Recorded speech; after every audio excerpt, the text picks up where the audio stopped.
It's Marwin. Today I'm making a green chicken chili recipe. Normally when I make chili, it's beef and chilies. Occasionally I may mix it up with like some bison or venison if the fellas have been hunting. But because I've been asked so often to make a chicken chili recipe, okay, I came around and here it is. I'm trying to make it, my own twist, lots of flavor. So I start with the stock to make a homemade broth with some dried chili peppers, that smokiness, get that into the broth, along with some different spices like cinnamon and anise and allspice. So it's kind of got a mix of like Mexican and Caribbean type spices. Just gonna like give that aroma and give that essence to the chicken that I'm gonna add, along with some of the herbal elements like the thyme and the sage. And so I'm gonna let this simmer at a really low temperature. You want to cook this like really, really low temperatures because you don't want to overcook the chicken. You don't want like chewy, rough chicken. Even though you're going to shred it up, you still want that chicken to be nice and tender. So I'm cooking at a really low temperature. And as long as I need to fully cook the chicken, be mindful of those chilies breaking down. You don't want the seeds to seep into the broth unless you really want a spicy broth. For me, I don't. I just really want those aromas, those flavors, all to kind of come together. And so I take the chilies out after, maybe 15 minutes or so, when they start to kind of break down.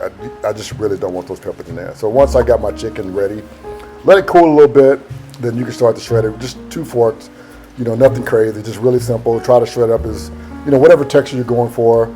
I like mine just kind of like those thinner, chicken strips. And so that's what I do. But hey, if you want yours chunky or what have you, definitely go for it. But once you've kind of gotten the chicken shredded away from the stock, you can strain the stock to just get that pure liquid base. And that's what we're going to be working with. So the other pieces like the green chili, kind of salsa verde or enchilada sauce, whatever you call it. For me, I'm taking some fresh chilies along with some garlic and some onions, and I'm going to roast them. You do want to be mindful of like roasting times, and so like the peppers and the onions can roast the full time. The garlic you're going to add later because they don't take as much, right? So when you've roasted them, they're going to get a nice char. They're going to start to turn black, particularly like those poblanos. And that skin is going to be really easy to peel off. You can take some extra steps if you want. If you kind of don't want to just go the real tedious route of just kind of peel it with your hands. Put it in a brown paper bag, and the steam will kind of help the skin flake off. Either way, you saw me kind of remove the seeds. That's really up to you, depending on how hot or how spicy you want the chili to be. I want mine on the milder side, so I'm trying to get rid of as many seeds and veins as possible. Now I'm going to start to work on my puree, which is basically, maybe a quarter cup of the homemade broth that I made, plus the roasted vegetables. I got the chilies, I got the onions, and I got the garlic, along with some salt and pepper that I'm going to work with. Depending on your blender, you may not have enough room, and so you may have to do this in batches or in 2 parts, as I'm doing this here. So I am going to add my onions after kind of creating more room in my blender, right? I got a smaller blender that I'm working with, so these are the steps that I'm taking. But that's it. So I kind of got my 2 really, key flavor elements worked out. I got a homemade stock, and I got this salsa verde. Both of them have tremendous amount of flavor.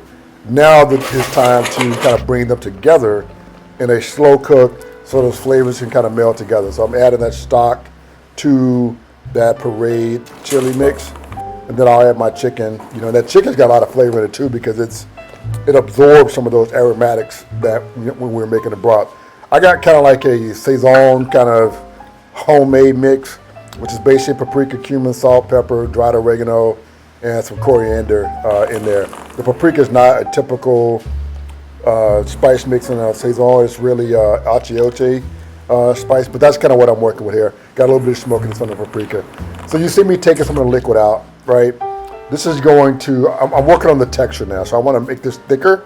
And so I'm going to use some masa harina along with some of that broth from the chili to make a really smooth, silky texture that I'm going to add back to the chili. So I got a little bit of that corn flavor, but also it's really like a thickening agent. So You know, think about like if you use cornstarch or flour to thicken a soup. You know, same idea.